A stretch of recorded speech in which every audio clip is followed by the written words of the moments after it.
I'm Megan Foster, 42 years old. As usual, I was bustling around our home in a quiet suburban neighborhood outside Boston, busy with my morning preparations. While getting breakfast ready in the kitchen, I called up to the second floor. "Ashley, are you up? I always worry about my 15-year-old daughter oversleeping." My husband Daniel came down the stairs and greeted me with a smile. "Good morning, Meg." He works as a sales manager at Karcher North America, a major cleaning equipment manufacturer. He always seems busy with sales for new products. "Early start today?" I asked, to which Daniel replied, "Yes, I've got a presentation on a new product. I'm a bit nervous." I patted his shoulder lightly and encouraged him, "You'll do great. I'm sure it'll go well." Finally, Ashley came down, and the three of us had breakfast together. "Mom, can I go to the mall with my friends after school today?" Ashley asked. I thought for a moment before asking back, "Is your homework done?" She answered confidently, "Of course. I finished it all yesterday." "All right then, you can go. But be back by 8 p.m., I gave permission, and Ashley exclaimed happily, "Thank you." After breakfast, we each headed off to our daily routines. I spend my days as an English teacher at Quincy High School. I love teaching and find great joy in watching my students grow. That evening, when Daniel returned home, he looked a bit troubled. "What's wrong?" I asked, and after a moment's hesitation, he began to speak. "Well, it seems Rachel has lost her job." Rachel is Daniel's 35-year-old sister-in-law. The moment I heard her name, a wave of anxiety washed over me. All the troubles she had caused in the past flashed through my mind like a montage. Daniel continued, "She's asking if she can stay with us temporarily. Do you think it'll be okay?" I chose my words carefully as I answered, "Well, do you remember what happened the last time she stayed with us?" "Back then." Daniel interrupted me, saying, I know. But I think this time will be different. She seems to have learned her lesson." I let out a deep sigh. Daniel's kindness is both his strength and sometimes his weakness. "All right. But if anything happens..." "It'll be fine, Meg. I'm sure things will work out this time," Daniel said confidently. That night, I couldn't sleep. I was worried that Rachel's arrival might disrupt our peaceful daily life. Looking out the window, I saw stars twinkling in the quiet night sky. I finally closed my eyes, praying that this tranquility would last for a long time. Rachel arrived at our house on a rainy Saturday afternoon. The doorbell rang, and Daniel rushed to greet her. I watched from the living room, feeling a bit tense. "Hey, Rachel. It's been a while," Daniel's cheerful voice could be heard. Rachel's slightly reserved voice replied, "Thank you for having me, Daniel." As they entered the living room, I stood up to greet her. "Welcome, Rachel." Rachel looked a bit thinner and tired. "Thank you, Megan. I'm sorry for the trouble," she said. Her words sounded sincere, but the caution in my heart didn't completely disappear. Ashley came running down the stairs, exclaiming, "Aunt Rachel. They were happy to see each other after a long time and immediately started chatting comfortably. During dinner that evening, Rachel told us about her job loss. The company's financial situation worsened, and there was a large-scale layoff. It was so sudden. Her voice trailed off. Daniel gently said, "It's okay, Rachel. You can look for a new job while you're here. There's no need to rush." I agreed, but internally, I had mixed feelings. A worry crossed my mind that Rachel's stay might be prolonged. As a few days passed, I began to notice that Rachel's presence was gradually influencing our family's daily life. What particularly concerned me was how quickly she was becoming close to Ashley. One evening, while I was preparing dinner in the kitchen, I could hear Ashley and Rachel's cheerful laughter from the living room. Listening closely, I heard Rachel saying, "Yes, and then in high school, this happened." I found myself unconsciously straining to hear. Rachel's high school stories shouldn't be very good memories. I clearly remember her causing problems back then. "Mom, what are you doing?" Ashley's sudden voice startled me back to reality. "Oh, I was just lost in thought," I answered, feeling a bit embarrassed about my behavior. During dinner, Rachel began asking Daniel about his work. "Daniel, how's the new product development at Karcher?" "I'm really curious." Daniel looked a bit uncomfortable but answered, "Well, we have some new things coming out, but I can't say much. It's company confidential, you know."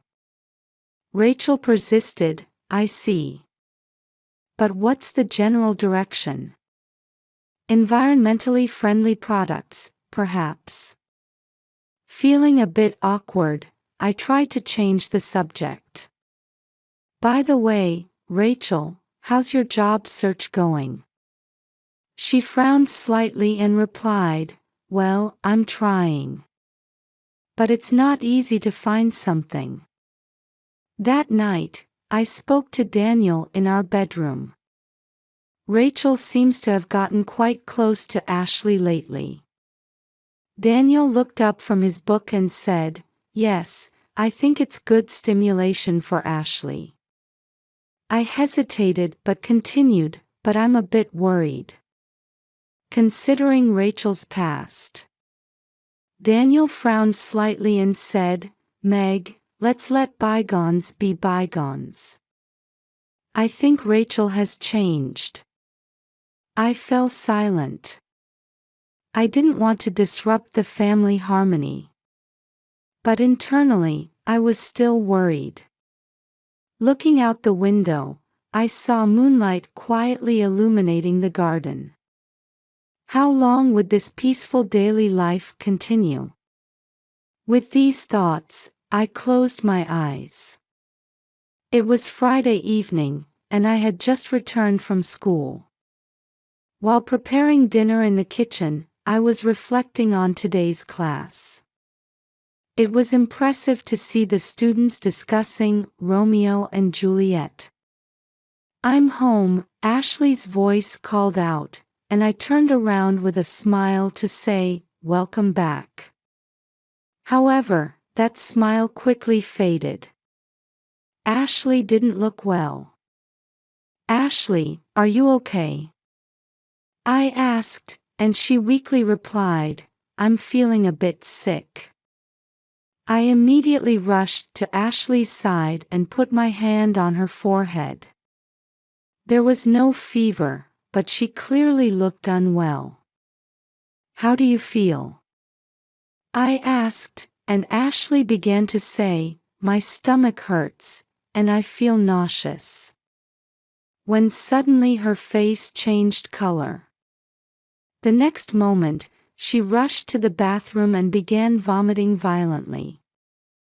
I watched anxiously, rubbing her back. "Rachel," I called out. "She should be upstairs." But there was no response. After a while, Ashley's condition worsened. Her stomach pain intensified, and she began to break out in a cold sweat. I tried to stay calm despite my panic. "Daniel, come home quickly," I prayed in my heart as I called my husband. "Ashley's in trouble. Come home right away."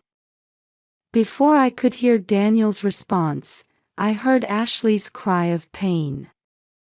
"This is not normal." Without hesitation, I dialed 911. "911, what's your emergency?" My daughter suddenly started having stomach pain and vomiting, and it's getting worse." "I understand. We'll dispatch an ambulance right away. Can you give me your address?" I gave the address in a trembling voice. The operator calmly instructed me on what to do, but my mind was blank. A few minutes later, I heard the sound of sirens approaching. I opened the front door and let the paramedics in. They immediately began checking Ashley's condition. "We'll transport her to Massachusetts General Hospital," the paramedics said. I nodded, clutching Ashley's hand tightly. "Mom, I'm scared," Ashley said weakly. "It's okay, I'm here with you," I desperately encouraged her. Just before getting into the ambulance, Rachel came down the stairs. "What happened?" she asked, looking surprised. "Ashley suddenly got sick. We're going to the hospital," I answered briefly. "I'll come too," Rachel started to say, but I shook my head. "No, stay here. Explain the situation to Daniel when he gets back." In the ambulance, I held Ashley's hand tightly, watching the journey to the hospital. Amidst the blaring sirens, my head was filled with anxiety and fear. Upon arrival at the hospital, Ashley was immediately taken to the treatment room. I waited in the waiting room, feeling overwhelmed with worry. After a while, Daniel rushed in, out of breath. "Meg, how's Ashley's condition?" "We don't know yet, the doctor is examining her now." We clung to each other, waiting for the doctor's report. Time seemed to stretch on forever. Finally, the doctor appeared and approached us. His expression was serious, and my heart began to race. "Mr. and Mrs. Foster, your daughter's condition is critical," the doctor said. "She's showing symptoms of acute poisoning. We haven't identified the cause yet, but it's likely she was exposed to some kind of toxin." Daniel and I were speechless. Poison. How could Ashley have come into contact with such a thing? "We've started detoxification treatment. The next 24 hours will be crucial," the doctor continued. We nodded at the doctor's words, but our minds were in chaos. When we were led to Ashley's room, we saw our daughter surrounded by various medical equipment. I couldn't help but burst into tears. "How could this happen?" Daniel muttered. At that moment, I suddenly realized something. "Rachel hasn't come yet." Daniel looked a bit surprised and said, "Oh, right. I should call her." While he was calling Rachel, I sat by Ashley's bedside, holding her hand. "Hang in there, Ashley. Mom and Dad are here with you. Daniel came back with a slightly confused expression. Rachel says she has something to do. She can't come today. I frowned. What kind of errand could be more important than her niece's life being in danger? As the night wore on, we didn't leave Ashley's side. Nurses came regularly to check on her, offering words of encouragement. However, the anxiety in my heart wouldn't disappear. Looking out the window, I could see the Boston night skyline. A view that would normally be beautiful didn't touch my heart at all. I just continued to pray for Ashley's recovery. As dawn broke and a new day began, Ashley's condition continued to fluctuate. Doctors and nurses were monitoring her around the clock, but without knowing the cause, they couldn't provide fundamental treatment. Daniel and I took turns taking short naps, never leaving Ashley's side. With fatigue and anxiety, our sense of time became increasingly blurred. In the afternoon, there was a knock on the hospital room door. Two unfamiliar men entered the room. "Mr. and Mrs. Foster?" one of them asked. When we nodded, they showed their identification. "We're from the hospital's security department. Could we have a word with you?" With a mix of anxiety and curiosity, we followed them. They led us to a room in the hospital. "Actually, we noticed something concerning in last night's surveillance camera footage," one of the security staff said. "It's footage from the parking lot when your daughter was brought in." They pointed to a monitor. It showed footage of the nighttime parking lot. We could see the ambulance arriving and Ashley being brought in. And then, "Is that?" I almost cried out. A familiar figure could be seen near the ambulance. "Rachel?" Daniel said in a surprised voice. Indeed, the figure looked like Rachel. She seemed to be wandering around the ambulance. "What is this?" I started to say when the room's door opened, and two police officers entered. "Mr. and Mrs. Foster, we're Detectives Johnson and Parker," one of them introduced themselves. "We have a few things we'd like to confirm regarding your daughter's case." We nodded, but our minds were in turmoil. Was the situation serious enough to involve the police? "Actually, we received a tip," Detective Johnson said. "There might be important information about the cause of your daughter's poisoning symptoms." Detective Parker continued, "There's some evidence in the next room." "Mrs. Foster, I'm sorry, but could you take a peek discreetly?" Bewildered, I followed the instructions. I approached the door and cautiously peeked inside. What I saw took my breath away. In the center of the room was a large monitor, showing Rachel. It clearly showed her approaching the ambulance with something in the parking lot. Various photos and documents were pinned to the wall. Upon closer inspection, they were photos of toxins reportedly found in Rachel's car and records of Snapchat exchanges between her and Ashley. In my mind, various memories raced through like a montage. The events since Rachel came to our house, her rapid intimacy with Ashley, her unusual interest in Daniel's work, everything started to connect. "Mrs. Foster." Detective Johnson's voice brought me back to reality. When I returned to the room, Daniel looked at me worriedly. "Meg, what happened? What did you see?" I was at a loss for words, just shaking my head. My body started trembling, and I couldn't stop it. "Mrs. Foster, are you all right?" Detective Parker asked concernedly. I took a deep breath, trying to calm down. But my mind was still in chaos. "Rachel, she..." I could barely squeeze out the words.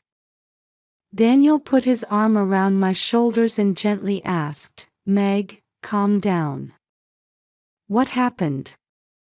With a trembling voice, I began to explain what I saw in the room. Rachel's actions, the evidence of toxins, the Snapchat messages. When I finished speaking, a heavy silence fell over the room. Daniel's face was pale, and he seemed to be at a loss for words too. "Is this real?" Daniel finally spoke. Detective Johnson answered quietly, "We find it hard to believe too. But the evidence is clear." "But why?" I asked in a desperate voice. "Why would Rachel?" Detective Parker began to explain carefully, choosing his words. "At this point, it's speculation, but it seems Ms. Rachel had a different motive." She was. At that moment, my cell phone rang loudly. Looking at the screen, I saw it was a call from Rachel. All eyes in the room focused on my phone. I looked at the detectives' faces, and after seeing them nod, I answered the phone with a trembling hand. "Hello, Rachel." My voice was shaking. "Megan, listen," Rachel's voice was filled with tension. "I'm coming there right now. I need to talk about Ashley." I made eye contact with the detectives. Detective Johnson gave a small nod, so I continued the conversation. "Rachel, what did you do to Ashley?" My voice was a mix of anger and fear. On the other end of the phone, I heard Rachel gasp. "You know," her voice became thin. "Why?" I asked, trying to suppress the urge to scream. "Why Ashley?" "Megan, listen," Rachel said desperately. "This is all a misunderstanding. I never meant to hurt Ashley." At that moment, I heard the sound of sirens in the background. I could hear Rachel inhale sharply. "Rachel, where are you now?"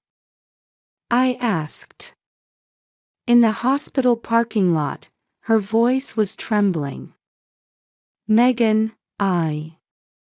Suddenly, the call cut off. The room was once again enveloped in heavy silence. "She's here," Detective Johnson said quietly. "Our colleagues are already on their way to the scene." Daniel stood up. "We have to go. We need to see Rachel." I stood up too, but my legs were shaking. "I'm going too."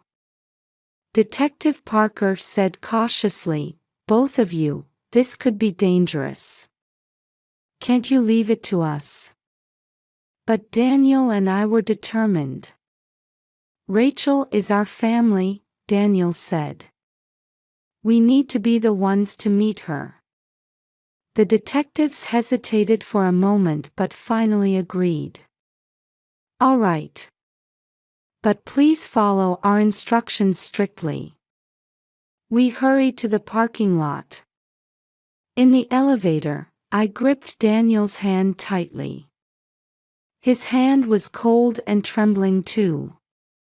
When we arrived at the parking lot, there were several police cars parked. And in the center, one car. Rachel's car. "Rachel!" Daniel called out.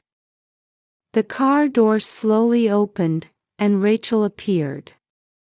Her face was pale, and her eyes were filled with tears. "Daniel." "Megan." Her voice was trembling. I want to explain." Police officers approached Rachel. She showed no signs of resistance, just staring at us. "Why?" I asked again. "Why, Ashley?" Rachel took a deep breath. I didn't mean to hurt Ashley. What I wanted was." At that moment, her words trailed off. Rachel's eyes widened, and she clutched her chest, collapsing. "Rachel!" Daniel rushed to her. Police officers and paramedics responded immediately, and Rachel was placed on a stretcher and rushed into the hospital. We stood there, stunned by the scene. Everything felt surreal, lacking a sense of reality. Detective Johnson approached us. "Mr. and Mrs. Foster, it looks like we're in for a long night. Let's return to your daughter's room. We'll explain everything there." We nodded silently and headed back to Ashley's side. Our minds were full of questions and anxiety, but one thing was certain: the truth that was about to be revealed would change our lives forever. Back in Ashley's hospital room, the sight of our daughter greeted us. She was still unconscious, surrounded by various medical equipment. Every time I saw this scene, my heart felt like it was being squeezed. Detectives Johnson and Parker quietly entered the room. Their expressions were grave, reflecting the seriousness of what they were about to say. "Mr. and Mrs. Foster," Detective Johnson began. "Rachel's interrogation is complete. She confessed to everything." Daniel and I held our breath. The moment to learn the truth had arrived. Detective Parker continued, "Rachel's motive was to steal confidential information from your company, Mr. Foster." Daniel's face contorted with surprise and confusion. "My company's?" "Yes," Detective Johnson nodded. "Rachel had been envious of your success for years, it seems. She was trying to sell information to a rival company of Karcher." My head was spinning, and I couldn't find words. I couldn't believe Rachel would go that far. "But why Ashley?" I asked in a trembling voice. Detective Parker carefully continued his explanation. "Rachel gradually poisoned Ashley to divert the family's attention. By doing so, she was trying to steal work-related information from Mr. Foster while the family was in chaos." The moment I heard those words, I felt something collapse inside me. Daniel seemed to be feeling the same way, almost collapsing into his chair. "But why go that far?" Daniel said in a hoarse voice. Detective Johnson let out a deep sigh. "It seems Rachel had been suffering from jealousy and feelings of inadequacy for years. Your success, it seems, had been eating away at her heart." I approached Ashley's bed with a mixture of anger and sadness. "For something like this, our daughter." My words caught in my throat. Daniel placed his hand on my shoulder. His hand was trembling too. "Meg." Suddenly, the door to the room opened, and a doctor hurriedly entered. "Mr. and Mrs. Foster, Rachel's condition has suddenly changed. We looked up in surprise. Come to think of it, why did Rachel? I asked the doctor. The doctor hesitated a bit before answering. It seems Rachel was also exposed to the poison. Probably, in the process of poisoning Ashley, she accidentally ingested some herself. It's likely due to her carelessness and ignorance in handling the toxin. Hearing those words, we were at a loss for words. Rachel too. Is her life in danger? I asked in a voice surprisingly calm even to myself. The doctor nodded. She's currently being treated in the intensive care unit. However, the situation is critical. A heavy silence fell over the room. Even the detectives seemed bewildered by this unexpected turn of events. Ashley's treatment. Daniel anxiously asked the doctor. We're doing our best right now. With the information we obtained from Rachel, we can now provide more appropriate treatment, the doctor answered in a slightly hopeful tone. I let out a deep breath. It's difficult to have hope in this situation, but we must look forward. What will happen now? I muttered. Detective Johnson quietly answered, we will continue our investigation. There are still many points to be clarified, such as the connection with the rival company.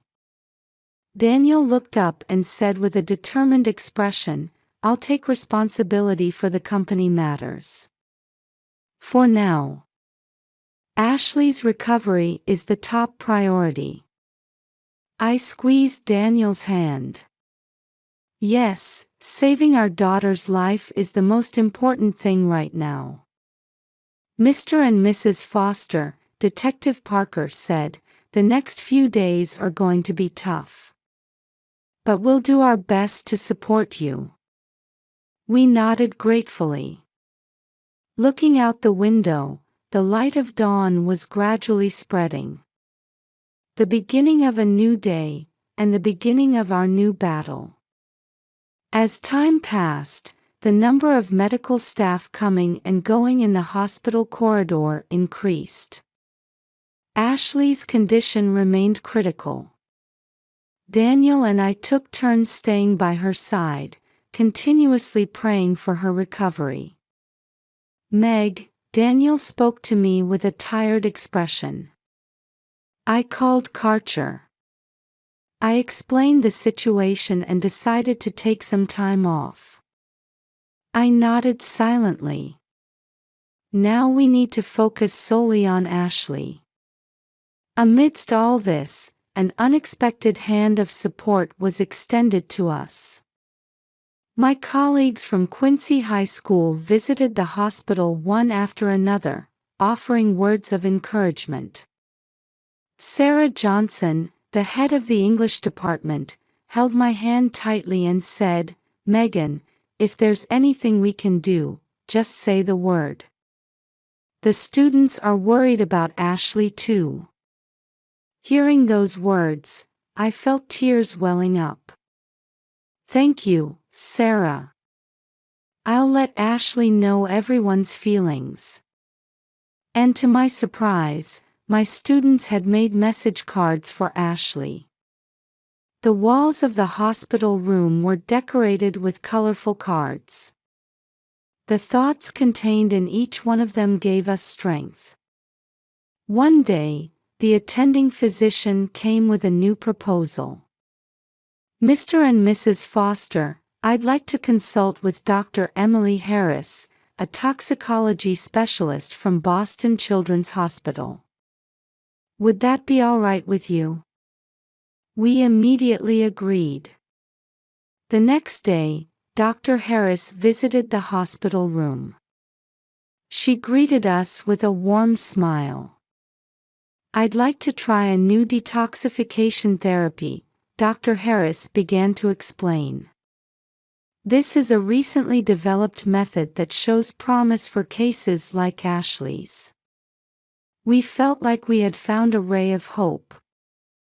Please, please help Ashley, I said desperately. The treatment began, and we watched Ashley's condition with bated breath. As time passed, little by little, changes began to appear in her condition. Her pulse is stabilizing, the nurse reported happily. Hearing those words, Daniel and I hugged each other spontaneously.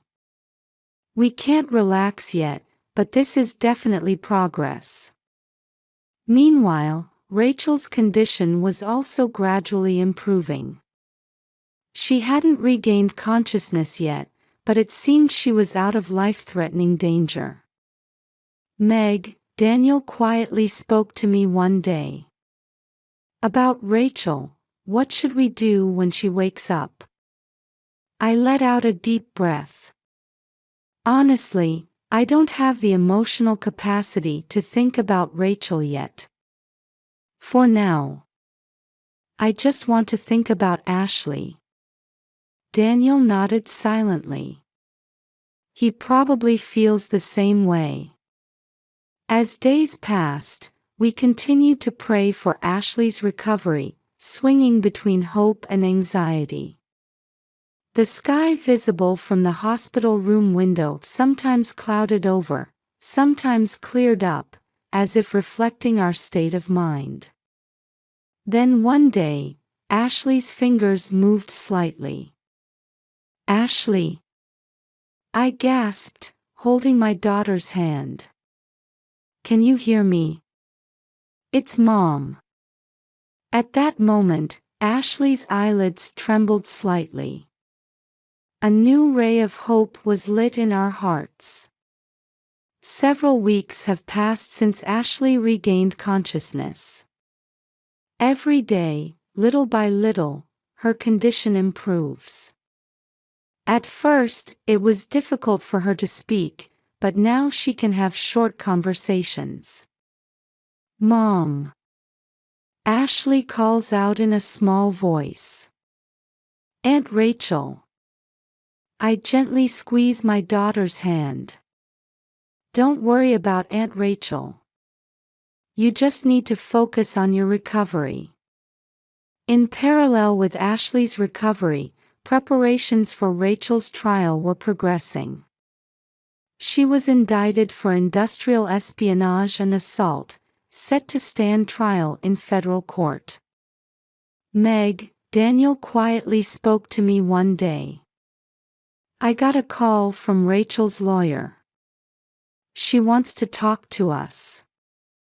I let out a deep sigh. I'm not ready for that yet. Daniel nodded, showing understanding. I see. There's no need to rush. Days passed, and Ashley's recovery progressed further. Finally, the day came for her to be discharged from the hospital. That day, when we arrived at the hospital lobby, we were greeted by a surprising sight. A large crowd of people had gathered there. Colleagues from Quincy High School, students, neighbors, everyone was there with warm smiles to celebrate Ashley's discharge.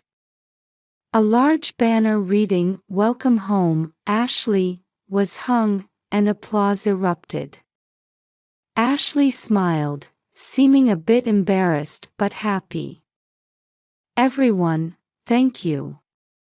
Sarah Johnson approached and gently hugged Ashley. You did well. Everyone is truly happy about your recovery. I felt tears welling up. Through this ordeal, we not only reaffirmed the strength of our family bonds but also realized the importance of community connections. In the car on the way home, Daniel quietly said, Meg, we've learned a lot from this experience.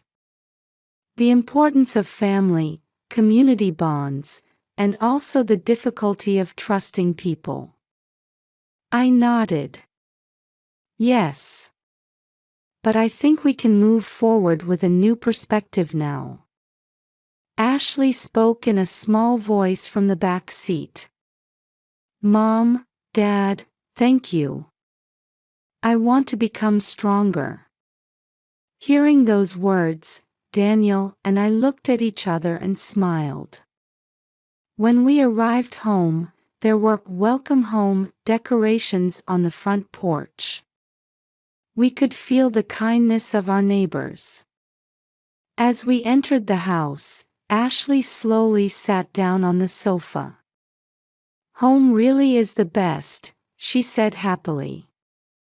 Late that night, after Daniel and I had finished tidying up, the phone suddenly rang.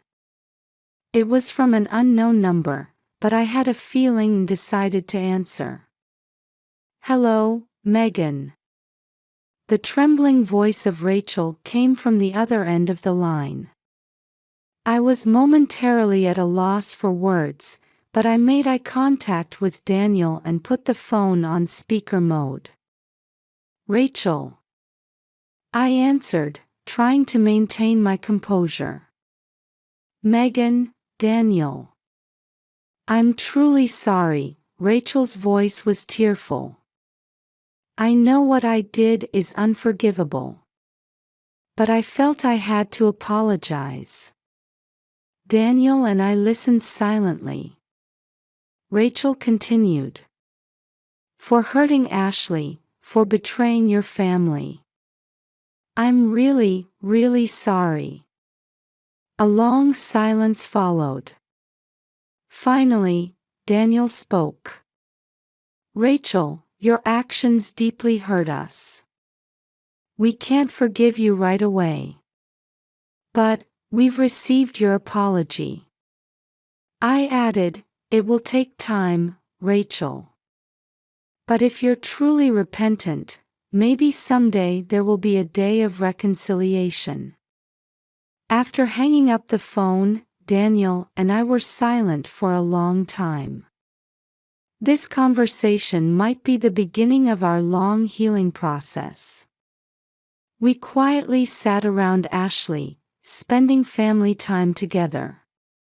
Outside, the sun was setting, hinting at the start of a new day. Through this experience, we learned many things. The bonds of family, community support, and the unpredictability of life. But at the same time, we gained the strength to overcome difficulties. Many challenges still await us in our future life. Reconciliation with Rachel, Ashley's complete recovery, and readjustment to daily life. However, we have the strength to overcome them. Looking out the window, stars were beginning to shine. It was as if they were celebrating the beginning of our new life. A few days later, we received a call from the prosecutor. The date for Rachel's trial had been set. The trial starts next month, Daniel informed me. According to the prosecutor, Rachel will be charged with industrial espionage and assault. I let out a deep sigh. How long could the sentence be? Daniel thought for a moment before answering. The charge of industrial espionage alone carries a maximum sentence of 15 years in prison. And then there's the assault charge for Ashley. That long? I couldn't hide my surprise. Yes. But the actual sentence will depend on the trial outcome. Rachel's attitude and level of remorse will also be taken into consideration. Ashley quietly interjected into the conversation. Did Aunt Rachel really do something bad? We looked at our daughter's face. Ashley's eyes showed sadness and confusion. Yes, Ashley, I explained gently. But she will receive appropriate judgment based on the law. And maybe, Someday she might be able to rehabilitate herself. Daniel nodded. That's right. Justice is important, but at the same time, we shouldn't forget the possibility of forgiveness. Through this conversation, we once again felt the importance of family bonds and the complexity of human nature. Rachel's actions are unforgivable, but she is also human. After she receives her judgment, how she will rebuild her life, that might also be something we need to watch over. Well, tomorrow marks the beginning of new days, I said to my family. Daniel and Ashley nodded, and we looked at each other. Having overcome this ordeal and strengthened our family bonds, we were ready to take a new step forward.